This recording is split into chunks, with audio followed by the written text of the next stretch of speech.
Mesdames et messieurs, nous continuons notre aventure.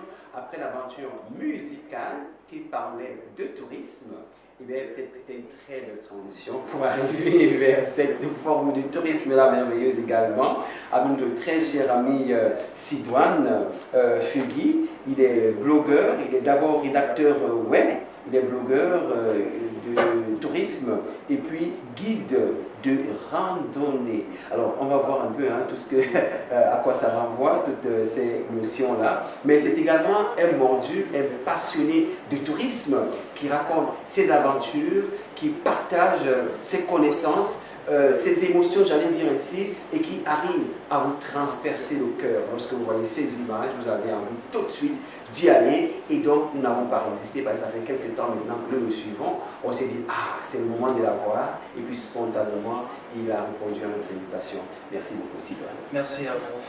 Je suis honoré par tant de mots pour béatifier ma personne. Parce que vous le méritez très bien. Merci. Alors, Sidoine, l'écriture web, elle est vraiment différente de l'écriture journalistique, classique et autres. Alors, l'écriture web, c'est d'abord de l'écriture journalistique. Dans l'écriture web, pour faire de l'écriture web, il faut d'abord être un bon journaliste parce que c'est de l'écriture journalistique. Il faut un titre, il faut un chapeau, il faut développer. Et dans le chapeau, il faut répondre aux questions qui, pourquoi, quoi. Donc, toutes ces questions-là que l'on répond dans le journalisme. Ouais. La particularité avec la rédaction web, c'est que on écrit pour deux personnes. On écrit d'abord pour les lecteurs, mais on écrit aussi pour les moteurs de recherche, pour Google. Et pour écrire pour les moteurs de recherche, il y a ce qu'on appelle le référencement naturel, le SEO, Search Engine Optimization. Donc, ce sont des métadescriptions, on les appelle métadescriptions. Ce sont ces petits éléments-là qui permettent aux moteurs de recherche de mieux vous référencer, donc de telle sorte que lorsque vous êtes parti taper voyage en hauteur sur Google, ce soit voyage en hauteur, c'est mon article qui s'affiche d'abord en premier. On a remarqué, je ne sais pas si quand vous lancez une recherche sur Google, vous prenez le temps d'aller sur la deuxième page. En général, on a envie de s'arrêter sur la première page. Oui, justement, on s'arrête à la première page. Donc, l'objectif de l'optimisation SEO, c'est de tout mettre en œuvre pour qu'on s'affiche directement sur la première page. Donc, il y a le titre, il y a les mots-clés, il y a les balises alt, la description des images. Donc, il y a plein d'éléments comme ça là, qui permettent à ce que l'on soit bien référencé sur le web. C'est une formation Oui, c'est toute une formation. C'est toute une formation. Les écoles de communication forment en cela. Malheureusement, je n'ai pas pu intégrer une école de communication. J'ai essayé le concours de l'ESTIC 2 fois, ça n'a pas marché. C'est pas grave. Donc, j'ai participé aux ateliers. Je vais remercier le Blog Campation. Le Blog Campation, c'est un atelier de 3 jours qui se déroule à l'ESTIC. Ça s'est déroulé j'ai participé en 2017 et en 2018. Malheureusement, la Covid-19 est venue mettre l'activité en berne. Donc, il y a les sessions de formation comme ça, il y a les recherches sur le web, il y a aussi les ateliers que l'Association des blogueurs du Cameroun organise. Donc, je veux dire que je suis membre de l'Association des blogueurs du Cameroun et ils organisent les awards de là? Oui, les awards. C'est bientôt là? Oui, c'est bientôt, c'est à la fin de ce mois. D'accord, très bien. Ok. Et c'est vrai qu'on est un peu assailli, peut-être pour nous les profanes de ce domaine-là, un peu assailli par des termes et tout. Parfois, on a envie de comprendre où est la frontière, où est la différence entre un terme et un autre. Où est-ce qu'il faut placer les blogueurs dans la terminologie d'influenceurs? Alors, par définition, un blogueur, c'est un créateur de contenu qui possède un site web, qui partage ses passions, ses connaissances sur ce site web en question. Alors, un blogueur peut devenir influenceur. Un influenceur, c'est une personne qui, de par ses contenus, de par sa manière de vivre, parvient à influencer un grand nombre de personnes par rapport à un comportement bien précis. Donc, il y a des blogueurs qui peuvent être des influenceurs. Je pense par exemple à Atom Blogueur, qui est un influenceur de musique. C'est une personnalité ressource dans le domaine du blogging. S'il faut parler d'influenceur, il est blogueur, il est influenceur. Tous les blogueurs ne sont pas forcément influenceurs et tous les influenceurs ne sont pas forcément blogueurs. Et je profite du canal que vous m'offrez pour qu'on fasse bien le distinguo. Une personne qui tient une page de gossip, qui tient une page de Facebook n'est pas un blogueur. Ok. Un blogueur, c'est une personne qui partage ses avis sur un site web précis. Ok. Mon blog à moi, c'est sidouanefegui.mondoblog.org. D'accord. Et est-ce que le blog a connu un peu de retard par rapport à TikTok, par rapport aux autres réseaux sociaux qui sont le plus mis en avant aujourd'hui? Le blog n'a pas connu de retard. Le blog est là depuis. Oui. Est-ce qu'aujourd'hui il perd un peu de vitesse? Il n'est pas en perte de vitesse? On ne va pas dire qu'il perd de vitesse, il s'adapte. Ok. Quand je dis il s'adapte, il y a le vlogging qui est du blogging vidéo. Il y a du podcast qui est du blogging audio. Il s'adapte juste à ces nouveaux canaux-là. Très bien. Et d'ailleurs, ça me permet, moi, de voir que s'il y a un podcast que j'aime énormément, c'est celui de RFI, parce que je suis fan, mais alors amoureux de l'émission de football RFI. Et donc, quand je ne peux pas écouter, eh bien, je ne veux pas dormir la journée si je ne peux pas au moins réécouter le podcast. RFI aussi fait des podcasts. Il y a le RFI, il y a France Média, c'est du groupe France Média Monde. Et le groupe France Média Monde a mis en place la plateforme Mondoblog. Ok. Mondoblog, c'est le plus grand espace de blogueurs dans l'espace francophone. Et mon domaine, c'est sidouanefegui.mondoblog.org.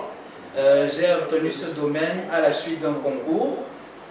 C'est un concours qui s'organise chaque année, le concours Mondoblog, qui vise à déterminer les talents dans la rédaction. Je l'ai passé en 2019, en 2020, voilà.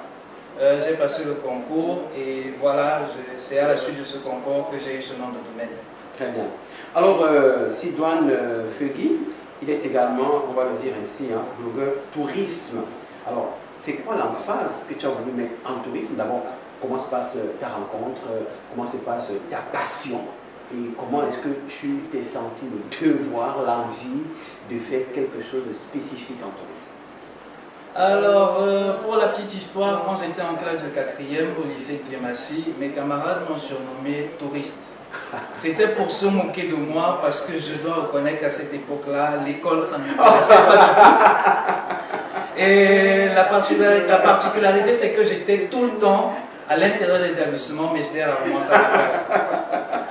Donc, ils m'ont appelé, ils m'ont appelé le touriste. Je n'ai jamais compris pourquoi ça a façonné, sans que je ne le sache, Oui. ce surnom empreint de moquerie a façonné ma personnalité. Ouais. Et je dois aussi admirer mon passage dans le mouvement Les Scouts du Cameroun. Ah, très bien, très bien. Donc, les Scouts du Cameroun, j'ai commencé les Scouts du Cameroun en 2010, en 2008 même. Ok. Donc, j'ai commencé les Scouts du Cameroun, je crois que je faisais la classe de 3e. Et le scoutisme, c'est un mouvement d'éducation par l'action. Et le cadre principal de formation du scoutisme, c'est la vie en plein air. Waouh, ça c'est. Les activités en plein air, on va faire des camps dans la forêt, Oui. on va faire des camps sur la montagne et... Oh, il révèle bien des choses à moi, parce que j'ai été boy scout moi dans les années, on va le dire ainsi, les années 88-89. Voilà, j'ai dirigé une patrouille. J'ai fait ce qu'on appelle la promesse. Hein? Ça me donne des envies encore là. Ah oui, c'est toujours là, le scoutisme. La culotte ou bien le pantalon kaki, Oui. la chemise verte là, Oui. voilà le béret, avec le petit cordon qu'on met. Une bague de foulard. Voilà. Ou une d'alouette. Très bien. Ouais, allons-y. Donc, comme je le disais, c'est le scoutisme là qui a façonné ce goût du tourisme en moi. En 2010, j'ai participé au camp, le Jamboree national. Ok. C'était à Bafoussam. Le Jamboree, c'était un regroupement de tous les scouts du Cameroun. Tout à fait. En 2016, j'ai découvert la région de Ngaoundéré et j'ai fortement apprécié les chutes de la Vina. Wow. Tout ça, c'est grâce au scoutisme. Ouais. Le scoutisme a également fait découvrir la ville d'Akono. D'accord. La ville d'Akono, Pas mal de voyages. il y a la ville de Kouabans, il y a pas mal de voyages. Oui. Le scoutisme, c'est la découverte, c'est la vie en plein air, c'est vraiment du voyage. Très bien. Et puis là, cette envie, cette découverte-là t'a amené à être aujourd'hui guide de randonnée. Alors d'abord, c'est quoi la randonnée pour nos téléspectateurs? Alors la randonnée, c'est une activité sportive, une activité ludique qui consiste à se balader, à faire de la marche en pleine nature. Donc la randonnée pédestre, il y a la randonnée pédestre et la randonnée motorisée. La randonnée pédestre, on la fait principalement dans la nature. Et nous ici à Yaoundé, on préfère les montagnes parce que Yaoundé, c'est la ville aux 7 collines. Et ce que j'ai oublié de mentionner, la toute première randonnée que je fais, c'est au mont Elundem avec les Boy Scouts. Et chaque année, on fait le mont Elundem, chaque année, on fait le mont Elundem. Je suis déjà habitué à ça. Ah, tu es encore Boy Scout? Ah oui, scout pour un jour, scout pour toujours. Voilà. Dans le mouvement scout, c'est pas seulement pour les enfants. Oui. C'est vrai que ce sont les enfants qui consomment véritablement le programme. Oui. Mais il y a aussi un programme pour les jeunes adultes et pour les adultes. Donc la mission des adultes, c'est de former les enfants. Et en dehors de cette mission de former les enfants, il y a des activités qu'on appelle les activités de développement communautaire. Alors, puisque ça me passionne tellement, hein, tu vas me donner les adresses et tout, je pense que je vais me recoller à ces mouvements scout-là. Ah oui, c'est ouvert, nous sommes toujours ouverts, Très bien. Alors, donc, dans ce domaine de la randonnée, tu t'es spécialisé, Sidoine, pour faire découvrir et connaître les 7 collines de Yaoundé. Oui, les 7 collines de Yaoundé. Yaoundé, ville aux 7 collines, il y a le mont Bokdoum, il y a le mont Akongdoué, il y a le mont Eba Minala, il y a le mont Messa, il y a le mont Fébé. Je suis à combien déjà, s'il vous plaît? 5. J'ai dit mont Bokdoum, mont Eba Minala, mont Fébé, mont Bankolo aussi. Ah, d'accord. Voilà. Le mont Kolondom. Très bien. Alors, comment c'est fait quand est-ce que tu as décidé qu'il fallait que cette colline que tu les fasses? Je n'ai pas décidé que je vais faire les 7 collines. Je me suis levé, j'ai dit je vais faire les 7 collines. Et ces collines sont venues à toi? Les 7 collines sont venues à moi. C'est récemment, quand j'ai fait l'inventaire de toutes les collines que j'ai déjà fait, que je me suis rendu compte que j'ai fait toutes les 7 collines. Ah, très bien. Je vais dire que j'ai l'habitude de faire la randonnée. Je suis dans des groupes de randonneurs. Je vais saluer le groupe Randonnée Inspiration. Comme ils portent leur nom, c'est une vraie source d'inspiration. Je salue au passage la mémoire de Feu Eugène Rodrigue Ebongo, qui est décédé en pleine randonnée. En plein voyage, et j'étais de cette expédition. C'était 3 ans, c'était à mon atelier. On garde un triste souvenir de ce voyage. On ne va pas réveiller toutes les circonstances parce que c'était vraiment. Mais vraiment, chapeau à sa compagne qui a repris le mouvement. Je salue au passage Emmanuel Carole qui a repris le flambeau d'une manière exceptionnelle. Elle a développé Yaoundé, elle a développé Douala. Donc pour revenir, avec Randonnée Inspiration, j'ai découvert les collines. Il y a ces collines que j'ai découvertes avec Randonnée Inspiration. Il y a d'autres que j'ai découvertes tout seul. Donc ce qui m'a façonné en moi, c'est l'esprit d'aventurier. Donc il y a le mont Messa, il y a le mont Eba Minala que j'ai découvert tout seul. Il y a le mont Miloa que j'ai découvert tout seul. Il y a le mont Fébé aussi. Quand on parle du mont Fébé, on se limite souvent au rocher.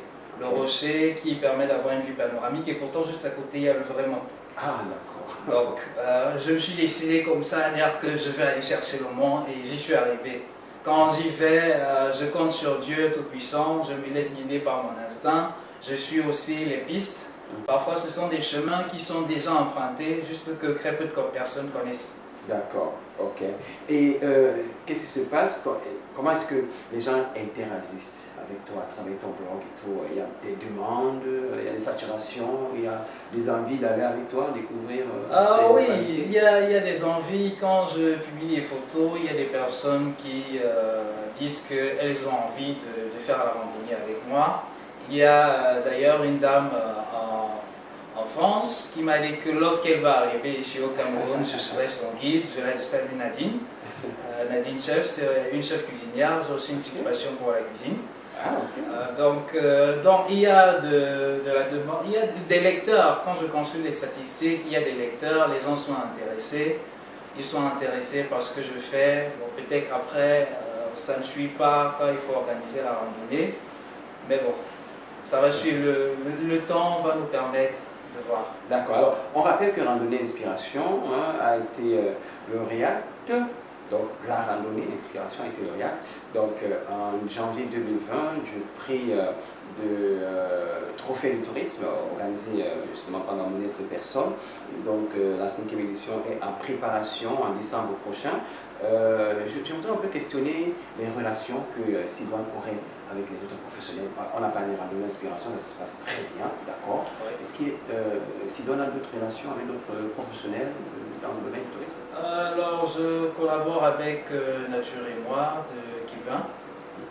Je collabore avec Nature et moi. Il y a d'autres personnes. Peut-être on peut commenter cette image-là. Ça, c'est le prix de quoi, là, par exemple? Est-ce que vous pouvez lire, s'il vous plaît? Je suis de loin. Alors, c'est le ABC Blog Ah, Award. d'accord, Voilà, d'accord. ça c'est Ok, l'édition ok. de l'année dernière. Bon, Oui. je me retrouve maintenant. Oui. ABC Blog Award, édition de l'année dernière, c'est le prix de meilleur blogueur, tourisme, sport et loisirs. Waouh, Donc, félicitations. j'ai été dans cette liste-là. Malheureusement, je n'ai pas été le lauréat. Oui, d'accord. Donc, c'est Et déjà qui c'est était un lauréat? honneur. Le lauréat, c'est Olivier Charlie, D'accord. Tam Tam Jumboa. Ok. Et je le félicite, il mérite amplement parce que le travail qu'il fait est énorme. Donc nous de loin, on admire pour son travail. Il est spécialisé dans le patrimoine, le tourisme de patrimoine. D'accord. Donc, de toute façon, c'est déjà une grosse récompense Oui. d'avoir été Donc nommé. déjà, être nommé dans cette catégorie-là, c'est déjà une grosse récompense pour le travail que je fais. Très bien. Alors, j'ai coupé Sidoine en pleine route, hein, et c'est une priorité. Je dirais que j'ai collaboré avec Kevin de Nature et moi. Il y a également qui a la randonnée qui m'a contacté. Il y a une autre demoiselle qui organise aussi la randonnée qui m'a contacté pour qu'on fasse la collaboration pour que je sois leur guide. Très bien. Et est-ce qu'il y a des projets qui seraient faits avec l'administration, par exemple, du tourisme, ou est-ce qu'on a envie, quels sont les projets de Sidoine dans ce... Alors, le projet déjà, c'est d'avoir une certification, d'être certifié guide. Donc, je m'étais renseigné pour savoir comment être guide. C'est vrai que les réponses étaient un peu floutées, je ne sais pas pourquoi. La seule chose qu'on m'a dit, c'est d'intégrer une école de tourisme. J'ai voulu faire le concours de l'école de tourisme et d'hôtellerie de l'Université de Yaoundé 1. Malheureusement, j'ai vu que c'était à passer. Donc l'idée, c'est d'obtenir une certification en tourisme et pouvoir organiser des circuits, pas seulement à Yaoundé, mais aussi dans toutes les autres villes du Cameroun. Très bien. Pour avoir peut-être siégé pendant quelques années à la commission justement qui délivre les attestations et certifications, je pense qu'hors antenne, on pourra donner une ou deux méthodes à Sidoine pour que et continue dans cette certification-là qu'on lui souhaite assez vivement. Alors, il faut dire que le Cameroun a connu pas mal de problèmes après la pandémie, les gens voyageaient moins, et Sidoine s'est lancé dans cette aventure-là. Est-ce qu'il remarque une certaine culture, cette envie des Camerounais de découvrir leur propre pays? Oui. Contrairement à ce qu'on peut voir sur les réseaux sociaux, ces gens qui disent qu'ils veulent fuir le pays, ces gens qui font du bashing continuellement sur le pays, il y a des personnes qui veulent découvrir le Cameroun, il y a des personnes qui veulent faire du tourisme. Malheureusement, il n'y a pas assez d'informations. Je salue Visiter le Cameroun avec moi qui fait un travail énorme dans la promotion du tourisme. Il y a de la demande. Quand je vois les chiffres de Randonnée Inspiration, quand je vois les chiffres de Nature et moi, quand je vois les chiffres de tous les concurrents que je suis, je vois qu'il y a de la demande. Il y a vraiment de la demande. Il y a des personnes là qui ont envie de découvrir le pays. Il faudrait juste qu'on mette l'information à leur disposition. Le souci que certains sites touristiques ont, c'est qu'ils ne communiquent pas assez sur leurs activités, ils ne communiquent pas assez sur les modalités d'accès au site. Il y a des personnes qui veulent découvrir le Cameroun. D'accord, ok. Et donc, c'est tout le souhait qu'on pourrait leur dire. Et peut-être en guise de mot de fin, donc Sidoine. Alors, en mot de fin, avec Voyage à hauteur, venez vivre des aventures exceptionnelles. J'ai fondé le label Voyage à hauteur. Voyage à hauteur, c'est pour les randonnées, c'est pour la découverte. Et je vous invite à ma randonnée que j'organise le dimanche 25 juin au Mont Bordeaux, c'est du côté de Col Bisson. Donc vous allez sur ma page Voyage en hauteur pour avoir toutes les modalités. Et pour finir, vivez vos passions, vivre ses passions. Très bien. Donc, nous vous le souhaitons vivement, hein. Peut-être qu'avec beaucoup de bonheur, on pourra retrouver Sidoine dans d'autres émissions de tourisme, pourquoi pas Talk Tourism le mardi, si l'agenda de Sidoine le permet. Oui, l'agenda de Sidoine le permet. C'est vrai que le mardi, c'est une journée assez saturée. La soirée est assez saturée, mais j'ai trouvé l'occasion de mettre Alpha TV dans mon programme de la soirée le mardi. Ah, merci bien. Donc, mardi à 16 h, on se retrouve pour ce format tourisme sur les antennes de Alpha Télévision. Alors, peut-être deux choses avant de terminer. On a terminé cette semaine-là, donc le probatoire. Hein? Ben, je ne sais pas si la nature touriste de Sidoine lui a permis d'affronter sereinement le probatoire. Le probatoire, je l'ai fait 2 fois déjà. Parce qu'on t'avait déjà collé l'étiquette du touriste. Bon, peut-être pas. Aussi, je ne sais pas, quand j'entrais en 6e, l'actualité qui chauffait à l'époque où j'entrais en 6e, c'était que on va enlever le probatoire. Ça fait 30 ans qu'on dit ça. Bah, on a dit, on va enlever le probatoire. Je suis arrivé, j'ai échoué une fois. Autant que ça va pas arriver. Je pensais que je n'allais pas passer au probatoire. Je suis arrivé, ça m'a prouvé, j'ai échoué une fois. Dieu merci, l'année qui a suivi, j'ai réussi et j'ai pris le bac une seule fois. Voilà. Moi, je l'ai fait 3 fois le probatoire. Donc, et puis, effectivement, l'année qui a suivi, j'ai aussi le bac une seule fois. Donc, c'est quelque chose... examen, pas examen, mais qui est véritablement un tamis hein, pour les jeunes en classe de première. Bon, on va dire tamis aussi, l'examen c'est de la chance. Hein. J'ai mon ami, il n'est pas bête, il est doué, mais malheureusement l'examen l'a refusé. Il a fait le probatoire 4 fois, il a réussi à passer après 4 tentatives. Maintenant c'est le baccalauréat qu'il a retenu, 6 tentatives malheureusement. Donc ce n'est pas qu'il est bête, c'est peut-être on va, comme au Cameroun, on aime accuser la sorcellerie, on va mettre ça comme ça. En tout cas, on a passé de très bon moment avec Sidoine qu'on retrouvera mardi sur Talk Tourism. Mais pour finir, est-ce que Sidoine a connu Papa Wemba?